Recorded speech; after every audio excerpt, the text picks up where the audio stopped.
Sebuah video di media sosial menjadi viral karena penggerebekan seorang suami yang diduga selingkuh dengan rekan kerjanya.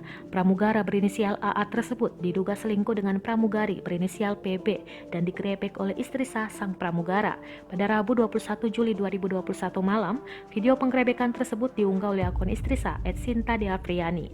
Tak sendiri, istri sah yang bernama Sinta Rizky pun mengajak serta keluarga, warga hingga 4 satpam untuk menggerebek perselingkuhan suami dan sang pramugari.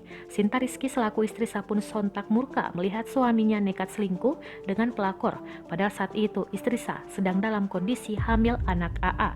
Ketika dikonfirmasi tribunnews.bogor.com lewat DM Instagram, istri sah membenarkan peristiwa penggerebekan tersebut. Iya betul, jawab istri sah pada Kamis 21 Juli 2021. Pihak istri sah pun bersedia jika video penggerebekan tersebut dinaikkan menjadi sebuah berita. Ketika istri sah berusaha mengeluarkan pelakor dari kamar tersebut, suami menutup tubuh PB agar tak terlihat kamera. Wanita yang diduga pelakor itu pun disembunyikan suami Sinta Rizky di balik pintu kamar. Hal tersebut sontak makin membuat istri sah yang sedang hamil itu tambah murka. Sinta Rizky secara lantang menyebutkan bahwa ia sengaja merekam video karena ingin menunjukkan perilaku suaminya terhadap keluarga. Akan tetapi, AA membantah telah bersetubuh dengan PB yang diduga adalah selingkuhannya. Setelah mengumpulkan bukti, ia berniat melaporkan sang suami dan pramugari PB ke maskapai tempat keduanya bekerja.